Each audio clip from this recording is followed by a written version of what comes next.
चलो बच्चे लोग, हम लोग क्लास 12th में आज प्रोबेबिलिटी को पढ़ेंगे। और प्रोबेबिलिटी के अंदर सबसे पहला हमारा कौन सा लेसन होता है क्लास 12 के अंदर, जिसका नाम है कंडीशनल प्रोबेबिलिटी।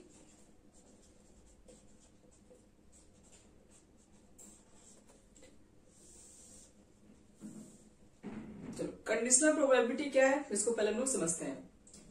तो कंडीशनल प्रोबेबिलिटी में अगर मान लो कि आपके पास कोई दो इवेंट्स है, पहले हम इसकी डेफिनेशन को पहले बता दें, उसके बाद एक्सप्लेन कर रहे हैं। जैसे मान लीजिए कि आपके पास कोई टू इवेंट्स है E and F. Let E and F be two events with a random experiment, with a random experiment, E and F हमारे पास कोई इवेंट्स हो रहा है, ठीक है, रैंडम एक्सपेरिमेंट ये हमारा रहेगा।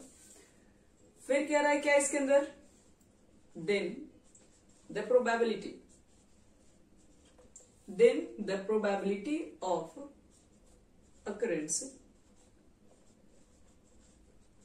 of E, यानी E के अकर होने की जो प्रोबेबिलिटी है under the condition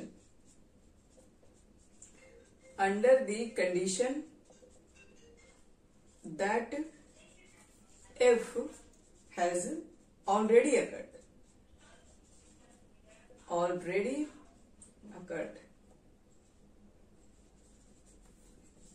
and PF not equal to 0 is called conditional probability.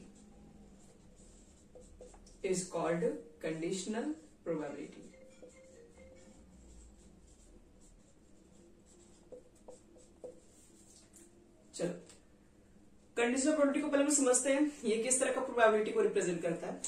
जैसे मान लो कि आपके पास कोई दो इवेंट्स है, ठीक है, दो तरह के अगर आपके पास इवेंट्स अगर रहेंगे और कह रहा है कि आपके पास एक रैंडम एक्सपेरिमेंट के थ्रू उसको निकाला गया हो। रैंडम एक्सपेरिमेंट मतलब जिसके एग्जैक्ट पहले से प्रेडिक्शन नहीं कर सकते हैं कि उसके आउटकम्स क्या होने वाले, वो कुछ रैंडम एक्सपेरिमेंट होते हैं। तो रैंडम एक्सपेरिमेंट मान लो कि आपके पास ई है एंड एफ है, दो तरीके इवेंट्स को रिप्रेजेंट कर रहा है।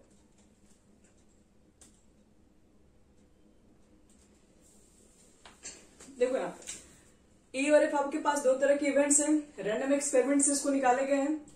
और आपसे कह रहा है इसमें क्या, कंडीशनल प्रोबेबिलिटी का देखो मतलब क्या है, देन प्रोबेबिलिटी ऑफ ई के जो अकर होने की जो भी प्रोबेबिलिटी है, एक कंडीशन आपके पास दिया हुआ, तो किस कंडीशन पे, जिस कंडीशन में इफ ऑलरेडी अकर्ड, मतलब आपके पास ये आपको मान लो कि निकालने के लिए दिया गया कि ई के होने की प्रोबेबिलिटी बताइए जिसमें इफ पहले से ही हो चुका है, तो उसकी जो प्रोबेबिलिटी निकालोगे, मतलब आप जब प्रोबेबिलिटी ई निकालोगे अंडर सम कंडीशन, कौन सा कंडीशन, जिसमें इफ हैज ऑलरेडी अकर्ड, जिसमें इफ ऑलरेडी हो चुका है, उसकी कंडीशन पर अगर आप क्या करेंगे, ई की प्रोबेबिलिटी बताते हैं, तो उसी को बोलते हैं कंडीशनल प्रोबेबिलिटी। कंडीशनल प्रोबेबिलिटी के अंदर होता है क्या है कि एक इवेंट ऑलरेडी अकर हो चुका रहता है, ठीक है, और एक इवेंट पहले से हो चुका है, तो अब बताना है कि नए इवेंट आपके पास कोई दिया जाएगा। जैसे एफ इवेंट मान लो पहले हो चुका है, अब आपसे पूछा जाएगा कि ई इवेंट के होने की प्रोबेबिलिटी क्या होगी, तो हम लोग जो डिसीजन लेंगे अब किसके ऊपर लेंगे, अब एफ के ऊपर से लिया जाता है। तो वो एक कंडीशन है। कंडीशन का मतलब है कि कंडीशन दिया होगा, वो कंडीशन क्या है, कंडीशन आपके पास यही है कि एफ यहाँ पर जो भी इवेंट्स है वो ऑलरेडी हो चुका है।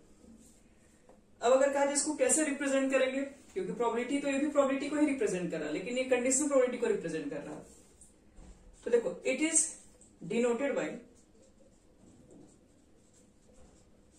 पी लिखोगे और यहां पर लिखेंगे ई बटे में एफ, और ध्यान रहे आपको निकालना है प्रोबेबिलिटी ऑफ ई, इसका मतलब ये है, और यहां जो भी बटे में रहेगा उसका मतलब है कि वो जो इवेंट है वो ऑलरेडी हो चुका है, मतलब ये जो नीचे रहेगा, ये नीचे हम लोग उसी को पुट करेंगे जो पहले से इवेंट हो चुका है, और आपको निकालना जिस प्रोबेबिलिटी की वैल्यू है उसको आपको ऊपर रखना होगा।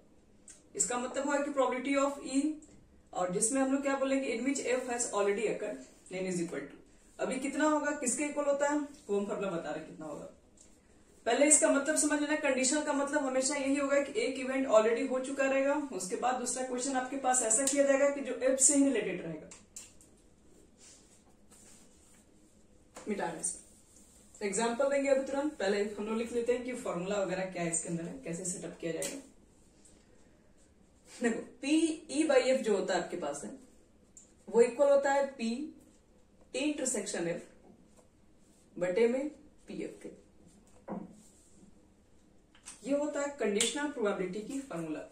मतलब यहां पर आपके पास जो ई बाई एफ लिख रहे हैं जिसमें एफ ऑलरेडी जो अकर हो चुका, आप क्या करो उसका नीचे प्रोबेबिलिटी निकालो कितना है और उसको नीचे लिख लीजिए। और यहां पर क्या है, पी इंटरसेक्शन है, मतलब दोनों में जो कॉमन है ये हो चुका है और आपसे सिर्फ एक ही बारे में पूछ रहा है, तो जो दोनों में आपके पास कॉमन रहा होगा वही इसके अंदर होने की प्रोबेबिलिटी होगी। तो दोनों में कॉमन निकालोगे उसकी प्रोबेबिलिटी निकालना पड़ेगा। इंटरसेक्शन एफ का मतलब होता है दोनों में कॉमन क्या था। जैसे इंटरसेक्शन एफ को कैसे निकालते हैं इसको भी हम बता दे रहे हैं। तो यहां पर हम सारा फॉर्मूला एक जगह बता दे रहे हैं, जो भी प्रोबेबिलिटी में हमें रिक्वायरमेंट्स होगी। जैसे फर्स्ट फॉर्मूला हमारे पास अगर कहा जाए पी ए यूनियन बी, तो आप इसको लिख सकते हैं P A plus P B minus, ये लोग सेट थ्योरम में पढ़ते हैं, पी ए इंटरसेक्शन बी। एक फॉर्मूला हमारे पास ये होता है। दूसरा फॉर्मूला देखो, अगर मान लो कि पी ए डैश निकालना है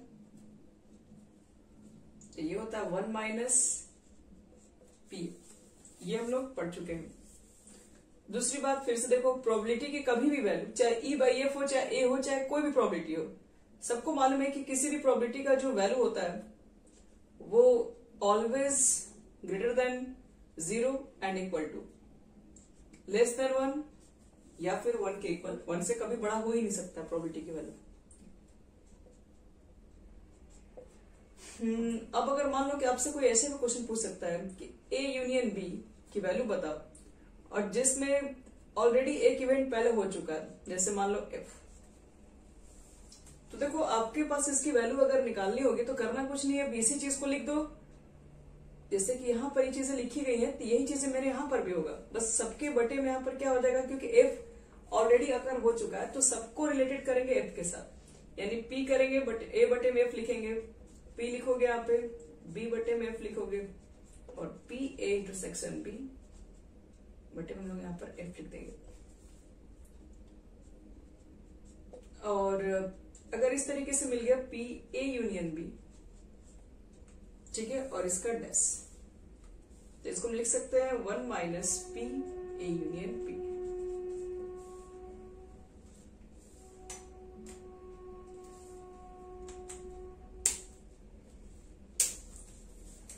तो कुछ कुछ जो फॉर्मूला रिक्वायरमेंट्स है हम बता दिए, इससे ज्यादा आपको फॉर्मूला वगैरह नहीं मिलने वाला है कंडीशनल प्रोबेबिलिटी के अंदर।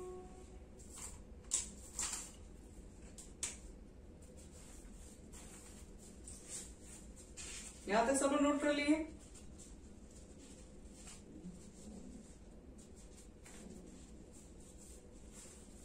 चल तो आओ एक एग्जांपल से समझते हैं इसको।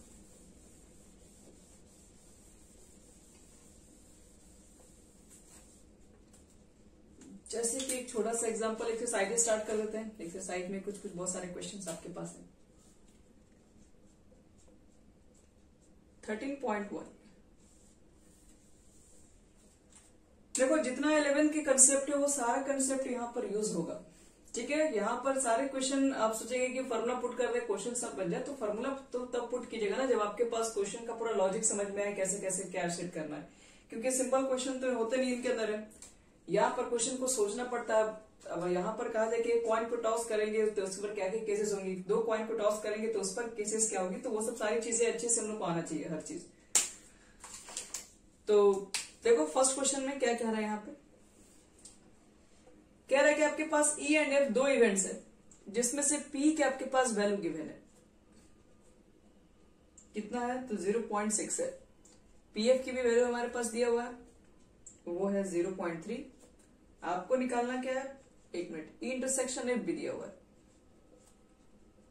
0.2, तो आपको ई बाई एफ भी फाइंड करना है and P F by E भी फाइंड करना है। दोनों चीजें निकालनी है। तो फर्स्ट निकाल देते हैं ई बाई एफ। तो ई बाई एफ के लिए हम लोग क्या लिखे थे फॉर्मूला, तो जो चीजें पहले हो चुकी हैं उसकी प्रोबेबिलिटी को आप नीचे लिख दीजिए और उसके बाद ऊपर ई एंड एफ जो दोनों में इंटरसेक्शन है कॉमन है। तो यहाँ पे हमें मेहनत तो करना ही नहीं है, सब कुछ क्वेश्चन में गिवन है। इंटरसेक्शन वाले की भी वैल्यू गिवन है, पीएफ की भी वैल्यू गिवन है और पॉइंट से पॉइंट भी हट जाएगा तो 2/3। अब इससे आसान तो क्वेश्चन नहीं बन सकता है, इतना आसान है कि इससे क्वेश्चन में कोई नहीं पूछ सकता है। फिर देखो पी एफ बाई वाला कैसे निकालेंगे, प्रोबेबिलिटी ऑफ एफ बताना है और ई ऑलरेडी अकर्ड है, तो जिसकी प्रोबेबिलिटी आपको बताना है उसको छोड़िए, जो पहले से हो गया उसकी प्रोबेबिलिटी को आप नीचे लिखिए और यहाँ पर दोनों का इंटरसेक्शन लिखना है। एफ इंटरसेक्शन ई लिखो चाहे इंटरसेक्शन एफ लिखो, एक ही बात आने वाला है। तो पी की क्या एंट्री, पी के आपके पास जो प्रोबेबिलिटी है वो 0.6 है और इंटरसेक्शन एफ की 0.2 है और ये पॉइंट हटेगा तो 1/3। सिंपल सा है, ये तो क्वेश्चन कुछ ज्यादा ही आसान है। नोट हो गया ये क्वेश्चन।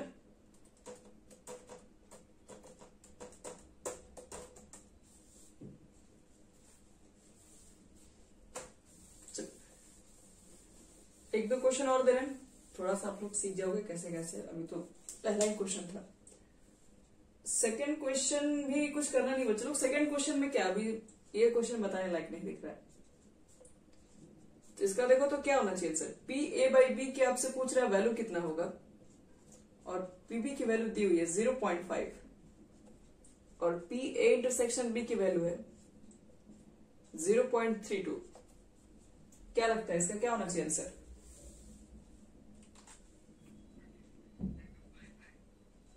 32/5 तो हो जाएगा 1 से ज्यादा। 32/5 पी देखो यहाँ पे, अच्छा 50 ठीक है। तो देखो बच्चों पी ए बाई बी निकालोगे तो इंटरसेक्शन वाली वैल्यू को ऊपर पुट करोगे, नीचे रखोगे बी, तो बी की वैल्यू 0.5 है। तो ध्यान में रहे कि आपके पास 0.50 लिखिए, पॉइंट के पास 0 लिखना बनता है, घटा दो कितना हो जाएगा ये 16/25। अब चलो यहां से क्वेश्चन थोड़ा सा अच्छा मिलेगा थर्ड नंबर से।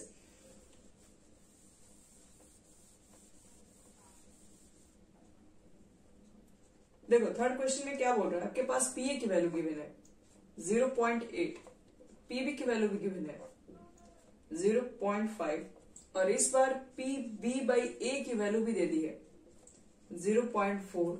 फाइंड क्या करना है, ए टू सेक्शन बी कितना होगा, सेकेंड ए बाई बी कितना होगा और थर्ड ए यूनियन बी कितना होगा। देखो तो ये निकल जाएगा तीनों।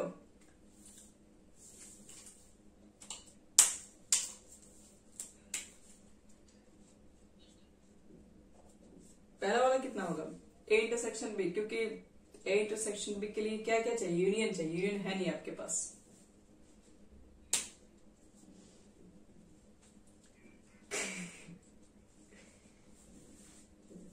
पहला वाला निकाल के चेक करो पहले कितना रहा, पहला वाला सही होगा तो बाकी सब कर ही लोगे। देखो तो पी इंटरसेक्शन बी कितना निकाल पाओगे,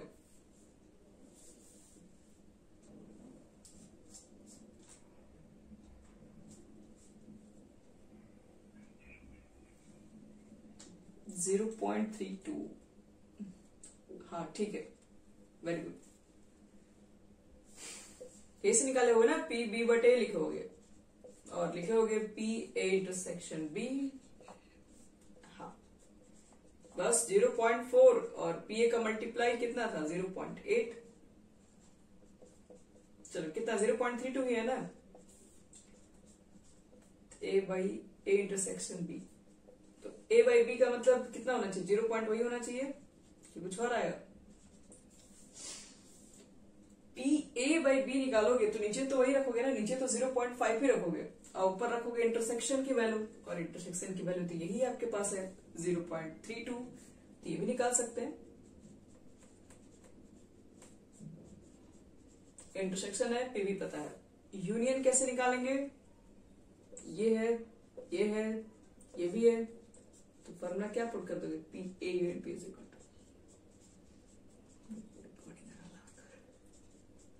चलो हो गया, इसी पर रख के निकाल देना, जो आएगा आपका यही आंसर हो जाएगा। चलो बच्चों लोग अब क्वेश्चन नंबर देखो 4 को ट्राई करते हैं लोग। 4 क्वेश्चन कैसे बनाओगे, थोड़ा सा हार्ड है पर उतना भी नहीं है कि नहीं बना पाओ। ए यूनिट में P A plus P B minus P A intersection P, ये वाला फॉर्मूला से लिखवाए थे, फॉर्मूला तो लिखवाया आज ही है। ए इंटरसेक्शन पे इस पर निकल जाएगा, इसकी वैल्यू निकाली चुके हैं और ये दोनों वैल्यू गिवन। चलो बच्चों लोग देखो, इस क्वेश्चन में इसकी वैल्यू निकालनी आपको है और गिवन क्या आपके पास है, बोल रहा है कि 2PA इक्वल है PB के और ये भी इक्वल है 5/13 के। और कुछ, हाँ एक चीज और दिया हुआ है, P दिया हुआ है, A/B दिया हुआ है 2A5। तो PA यूनियन B क्या होना चाहिए, A यूनियन B के लिए तो इंटरसेक्शन चाहिए, PA का मान चाहिए, PB का भी मान चाहिए, सब कुछ मिल जाएगा यहां से।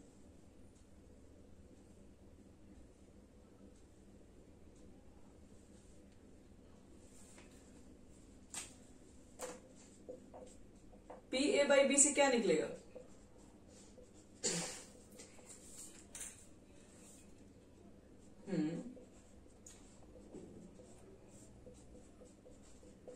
चलो PA/B की वैल्यू पहले यहां पुट करके फटाफट हम लोग पहले इंटरसेक्शन निकाल लो।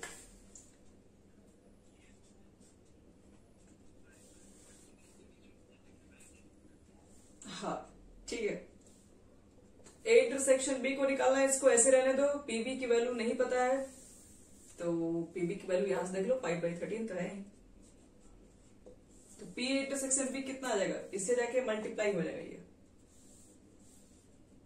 देख लो P intersection B is equal to 2/5 into 5/13, 5 cut गया 2/13, ये निकल गया हमारा P A intersection B complete. अब A इंटरसेक्शन B निकल ही चुका है, PB की वैल्यू भी आपके पास है और PA की वैल्यू निकालोगे तो ये बटे में 2 चला जाएगा 5/36, तो निकालना क्या है PA यूनियन B। तो अब तो मुझे लगता है कि आप लोग निकाल ही देंगे PA plus PB minus PA intersection B। PA की जगह पर 5 कितना हो जाएगा 26 लिख देंगे, PB की जगह पर कितना लिख दोगे, तो डायरेक्ट ही है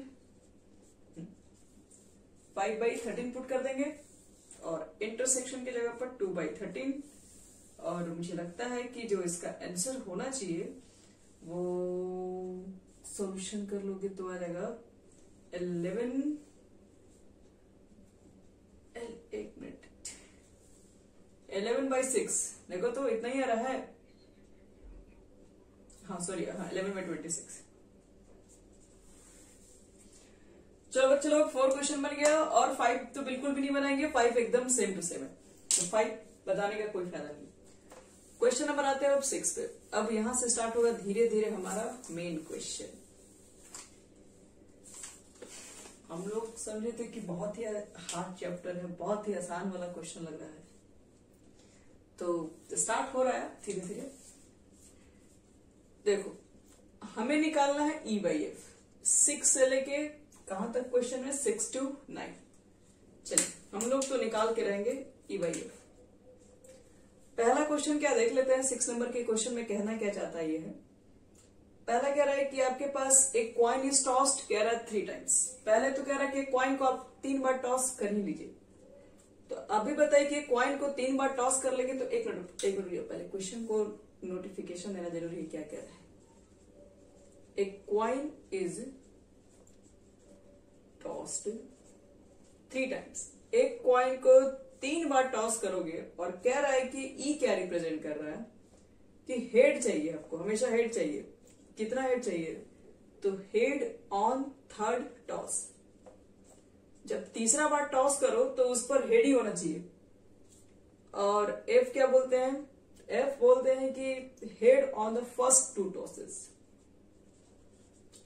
head on first two toss, first two toss पे हेड आना चाहिए और आपको निकालना ई बाई एफ, और एफ को पहले से ही हो चुका है। तो देखो इस क्वेश्चन में ई बाई एफ को देखो कैसे कैलकुलेट करेंगे, वो हमारा मेन फंडा है। तब देखा जाए, यहां पर थोड़ा दिमाग लगाओ कि एक कॉइन को 3 बार टॉस करोगे तो उसमें कुल कितने केसेस है, सैंपल्स आपको सब लिखना है। तो हम लिख दे रहे हैं पहले, एक coin is tossed 3 times. The sample space of this experiment is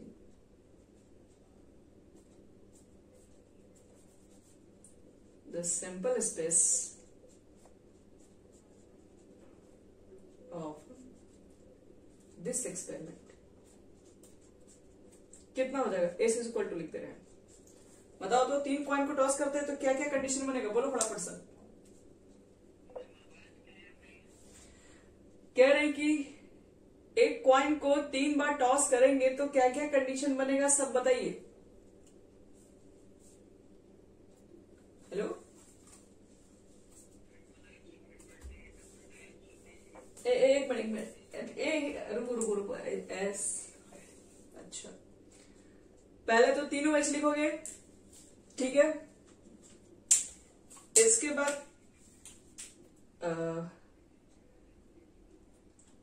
हाँ देखो 3 एच वाला तो एक ही केस होगा। अब 2 एच वाला और 1 टी वाला कितने केस हो गए, बनाओ।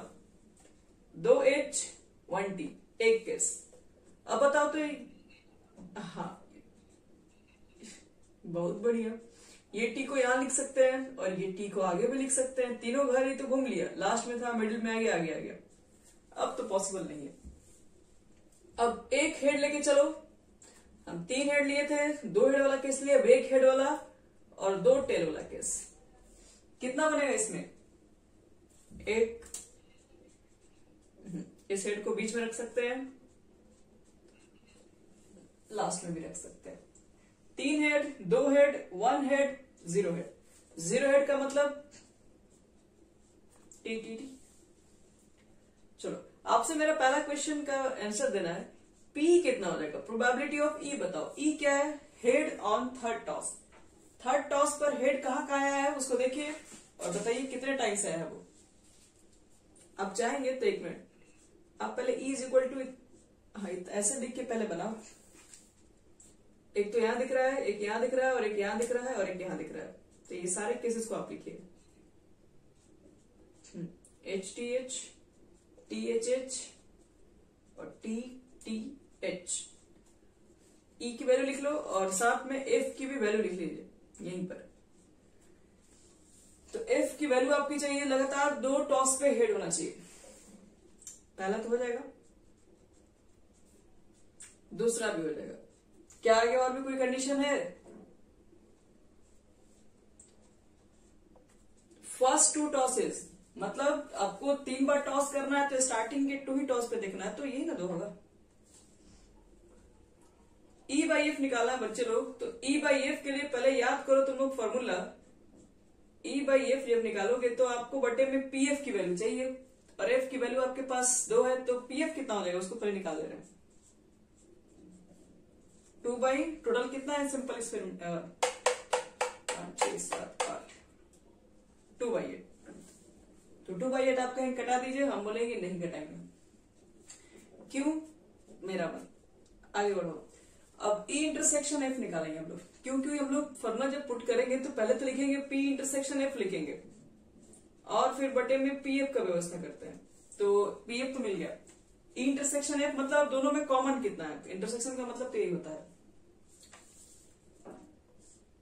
पहला वाला कॉमन है और क्या कॉमन दिख रहा है, तो लगातार 2h तो इसमें कहीं नहीं मिलने वाला भी है, मतलब एक ही कॉमन दिख रहा है हमको। तब क्या बोलते हो, इसकी कितनी होनी चाहिए, पी इंटरसेक्शन एफ की वैल्यू 1, क्योंकि दोनों में कॉमन बच्चे लोग एक ही है इसलिए 1 लिख रहे हैं। और टोटल केसेस कितना है 8, इसलिए हो जाएगा तुम्हारा 1/8। और ई बाई एफ कितना हो जाएगा बोलो, ई बाई एफ निकालोगे तो 2/8 1/8, क्या बोल रहे उल्टा बोल दिया, 1/8 और 2/8। 8 कट गया 1/2, इसलिए 8 इसलिए हम कटा उटा नहीं रहे थे, जानते थे यहां तो पीछे नीचे आके कट ही जाएगा सब।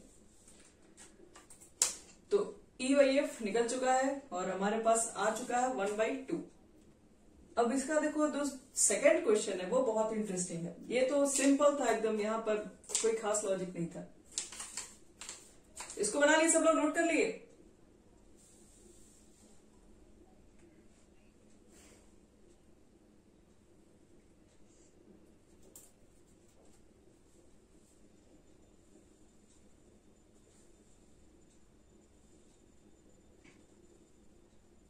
जल्दी करो बच्चे लोग।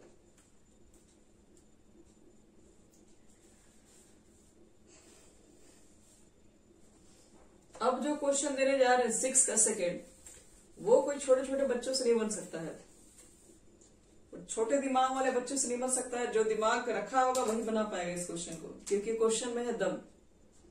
सेकेंड में क्या कह रहा है? क्वेश्चन में कह रहा है कि देखिए क्वेश्चन तभी वही है, ए जो है आपके पास है, ए रिप्रेजेंट कर रहा है जो एक्सपेरिमेंट हो रहा है, उसमें बताया जा रहा है कि एक क्वाइन को 3 बार टॉस करेंगे, तो मतलब केसेस तो वही है।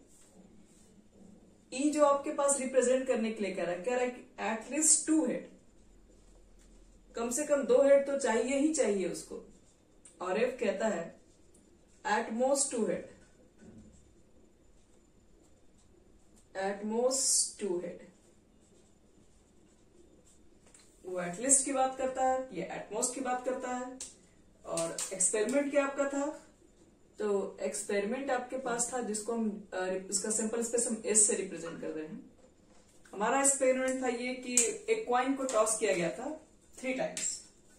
तो एक बार फिर से हम यहां लिख दे रहे हैं सब कुछ, H H H H T sorry H H T H T H T H H और H T T H T H T,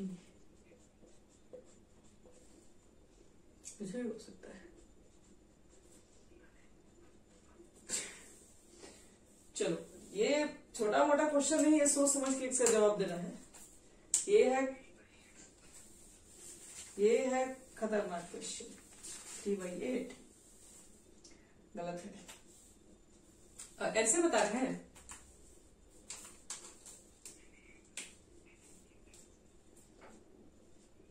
सबसे जानते हो बच्चे लोग कंफ्यूज क्या होते हैं, एटलीस्ट और एट। हम पहले क्या लिखे, हम क्या लिखे, एटलीस्ट लिखना ही छोड़ दिए, एटलीस्ट। चलो बच्चों बताओ तो तुम लोग, एटलीस्ट 2 हेड, कम से कम 2 हेड तो चाहिए ही चाहिए।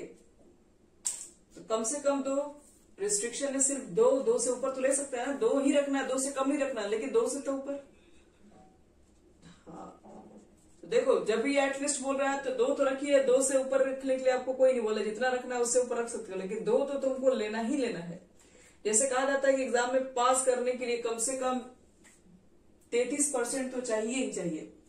अब उससे ज्यादा लाओ तो कोई दिक्कत नहीं, लेकिन उससे कम नहीं लाना है। यही वाला बात हुआ, 2 हेड को रखना ही है कम से कम, 3 वाले को रखो, 2 वाले तो रखना ही है सब। हो गया। एफ का यहीं पर बात लिख दी है, एफ क्या कहना चाहता है। एफ के लिए कंडीशन है, कह रहा है कि आप अधिक से अधिक 2 ही हेड को रखो, एटमोस्ट 2 हेड। हाँ 2 से आप ऊपर हेड को रखने के लिए आपको परमिशन नहीं है, तो 2 हेड से ऊपर नहीं रखना है तो कम तो रख सकते हैं ना, बिल्कुल। तो 2 हेड वाला तो पहले सारा केसेस लिख दो। 1 हेड वाला भी काम चल जाएगा हमारा। 1 हेड वाला क्यों? क्योंकि एटमोस्ट 2 कम से कम रखना, ये अधिक से अधिक 2 रखना है, कम से कम आप 1 भी रख सकते थे। तो H T T T H T और टी टी एच वाला भी केस आएगा। और आपका अगर मन नहीं किया तो आप नहीं भी रख सकते हैं। क्यों नहीं रख सकते हैं? क्योंकि अधिक से अधिक 2 रखना है, कम से कम का तो बोला ही नहीं है, तो कम से कम में तो 0 भी डाल सकते हैं। अब देखो तो बच्चे लोग, इसमें कॉमन कितना लोग, इंटरसेक्शन एफ के अंदर कितने नंबर कॉमन आ रहे हैं? 3। तो इसकी जब प्रोबेबिलिटी निकालोगे 3/8, ठीक है। और नीचे चाहिए हमको पीएफ, पीएफ की वैल्यू कितनी हो जाएगी? 7। टोटल 8। मुझे टोटल 8 दिख रहा है, कहीं आप लोग को भी 8 दिख रहा है क्या? ऐसा कौन सा लीजिए? HTT HHT HHT ये अब ठीक है सब 7/8। अब PE/F निकालोगे अगर, बस काम खत्म। इंटरसेक्शन 3/8 7/8 8 8 गया 3/7। एटलीस्ट एटमोस्ट की कहानी होगी समाप्त, तब तो ये तो हमारा बन जाएगा। इसी तरीके से देखो क्वेश्चन नंबर 6 भी है 7 भी है। अब बात करते हैं हम लोग है डाई पर, मतलब अब क्वेश्चन नंबर 8 ट्राई करेंगे। 6 अब हो गया, जो हार्ड था यही था। एटलीस्ट एटमोस्ट अगर इतना हमारा अच्छा है ये सब चीजें, तो मुझे नहीं लगता है कि इसमें कोई क्वेश्चन हम लोग को थोड़ा सा भी परेशान कर सकता है।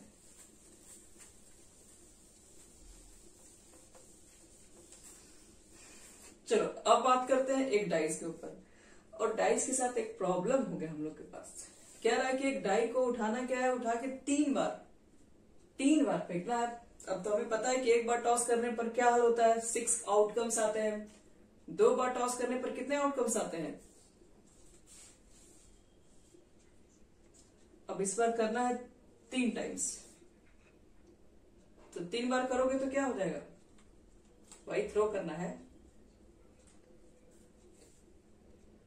चलो बच्चों लोग देखो, एक डाई को 3 टाइम्स क्या करना है, थ्रो करना है।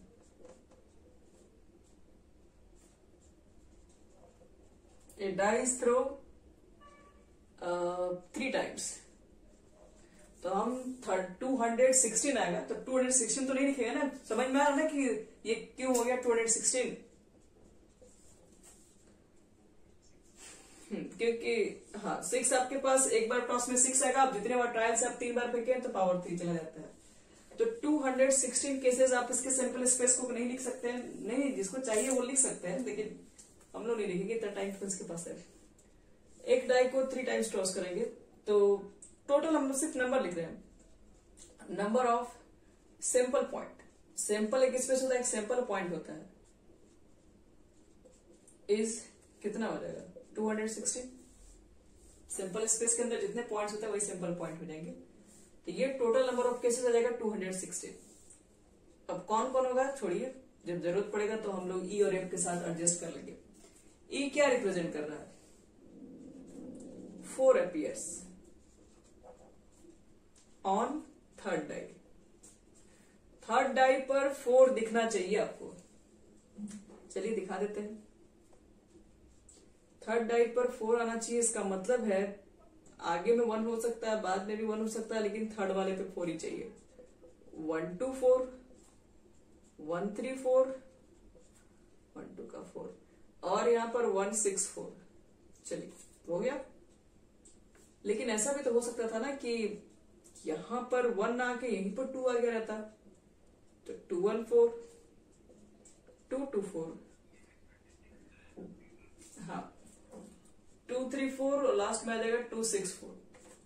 अब ऐसे समझो कि यहाँ पर 1 आ सकता था, 2 यहाँ पर भी 3 भी आ सकता है, यहाँ 4 भी आ सकता है, 5 भी आ सकता है। टोटल केसेस लिखोगे तो लास्ट वाला हम लिख रहे हैं आपसे 6 1 4 6 2 4 लास्ट में डॉट डॉट डॉट 6 6 4। ई निकल चुका है। ई के बाद आई चाहिए हमको एफ। देखो बच्चों लोग एफ कैसे बनाओगे, तो एफ में कह रहा है कि 6 and 5 appear respectively on first 2 tosses। 6 and 5 appears respectively on first 2 tosses। अब यहीं पर देखने वाला चीज है, अगर ये भी हमारा हो गया तो फिर हम लोग तो सब निकाल ही देंगे। फर्स्ट और 2 टॉसेस पे क्या आना चाहिए, एक पे 6 आना चाहिए, दूसरे पे 5 आना चाहिए। चेक करते हैं इसमें क्या क्या कंडीशन बनेगा। फर्स्ट पे 6 दूसरे पे 5, तीसरे पर क्या होगा, तीसरे पर 1 भी हो सकता है, तीसरे पर हो सकता था कि 2 भी हो, 3 भी हो। एक मिनट, ऐसे करते करते करते 6 5 6 यही तो बनेगा। 6 और 5 कह रहा है कि फर्स्ट और सेकंड पे होना चाहिए था, बाकी कंडीशन पे अब बाकी तो बच गया थर्ड नंबर खाली वाला। अब वहां पर क्या क्या आप ले सकते हैं, तो वहां पे 1 से लेकर 6 तक कोई केसेस ले सकते हैं। और आपको निकालना है ई बाई एफ। तो ई बाई एफ कैसे निकालोगे, तो इंटरसेक्शन चाहिए, कॉमन क्या मिलेगा, जिस क्लास में 4 है तो कितना कॉमन होगा,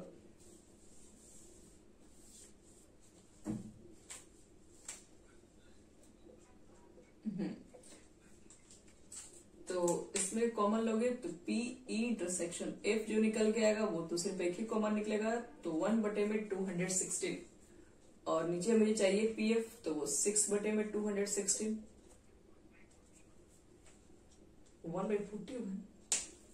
टोटल सैंपल स्पेस तो इतना ना है। तो पी ई बाई एफ निकालोगे, इंटरसेक्शन रहेगा ऊपर 1/216 और 6/216, 216 कैंसिल, यानी कि 1/6। ये हो गया आंसर।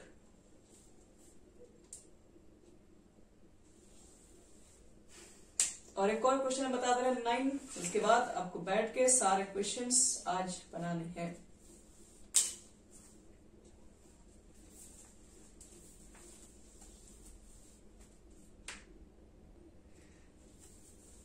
तो देखो एक क्वेश्चन और बता रहे हैं 9 नंबर।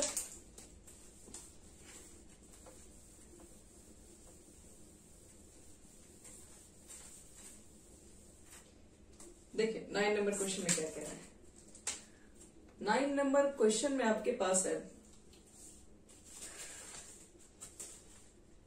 कह रहा है कि आपके पास mother father and son line up at random for a family picture. ठीक है, एक फैमिली पिक्चर हो रहा है जिसमें सन भी है, मदर भी है और फादर भी है। ठीक है, माँ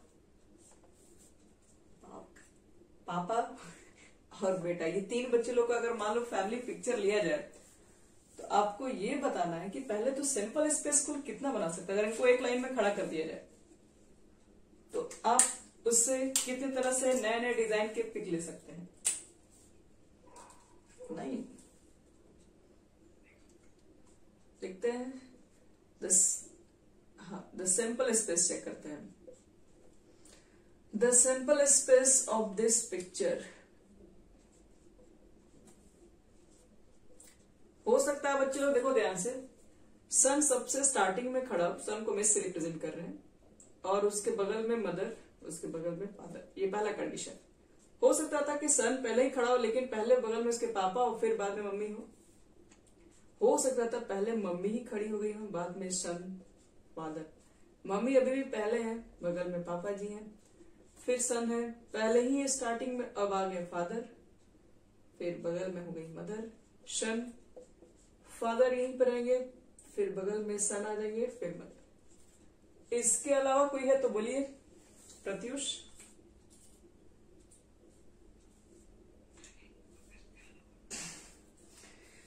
अच्छा, तो ई देखो, ई क्या रिप्रेजेंट करेगा, ई रिप्रेजेंट कर रहा है कि सन ऑन वन एंड, सन कहीं भी एक एंड पे खड़े होने चाहिए। अब वन एंड कह रहा है तो वन एंड का मतलब ये नहीं है कि अगर हम यहां से काउंट करेंगे तो ये भी एंड बन सकता है, अगर हम यहां से काउंट करेंगे तो ये भी एंड बन सकता है। तो सन कहीं वन एंड पर खड़ा होना चाहिए। तो ऐसा कौन कौन केसेस हो सकता है,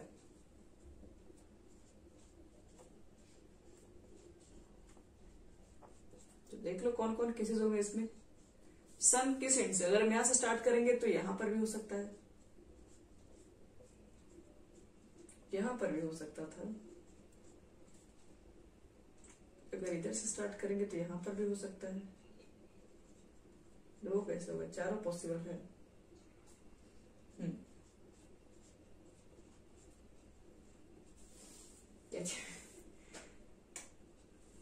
वन इन न तो ये नहीं बोल रहा है कि अब ये टॉस वाला नहीं है कि पहला टॉस है दूसरा टॉस है तो तीसरा टॉस में यही है। फैमिली पिक्चर है, कहीं से भी लिया जा सकता है, इसलिए आपको चारों कंडीशन को दिखाना पड़ेगा। दूसरी बात कह रहा है एफ को हमेशा कि आप एफ उसको रिप्रेजेंट कीजिए जिसमें मिडिल में फादर होने चाहिए। तो ये तो फिर कहीं से भी करो सेम ही आएगा। मिडिल इन, एक मिनट, फादर इन मिडिल लिख दो, फादर इन मिडिल। तो क्या क्या इसमें हो सकता है, एक एस एफ एम। चलो अब बताना ई बाई एफ। फिर से भाई क्वेश्चन घूम फिर के एक ही क्वेश्चन आता है, ई बाई एफ निकालना है। तो देखो तो इंटरसेक्शन में क्या दिख रहा है, क्या कॉमन है, तो जिसमें सन किनारे किनारे दोनों में सन है, दोनों दिख रहा है, सन कॉर्नर पे है दोनों में, तो यानी कि 2/6 इंटरसेक्शन में लिखेंगे और एफ में लिखेंगे 2 ये भी तो वही होगा ना, 2/6 ही होगा। इस बार दोनों ही कंडीशन में वैल्यू आ गया सेम, तो इसका आंसर होना चाहिए 1। चलो तो ये हमारा हो गया क्वेश्चन कंप्लीट, 9 नंबर कंप्लीट हो गया। अब इसके बाद इसी तरीके से क्वेश्चन आपको क्या करना है, ई बाई एफ आगे भी कंटिन्यू करना है। 10 नंबर में भी है, 11 नंबर सिंपल सा क्वेश्चन है, इसमें ई की वैल्यू दी हुई है, एफ की वैल्यू दी है, तो डायरेक्ट फॉर्मूला निकालना है, तो आप इंटरसेक्शन वगैरह पुट करके निकाल सकते हैं डायरेक्ट। इसी तरीके से ये फादर आपके पास था, सन ऑफ मदर के अंदर, ये आपके पास चिल्ड्रन पर भी क्वेश्चन है। ट्राई करना इसमें जहां तक बना सको, 4-5 क्वेश्चन और है, बनेगा तो ठीक है, नहीं तो कल हम लोग देख लेंगे इसमें।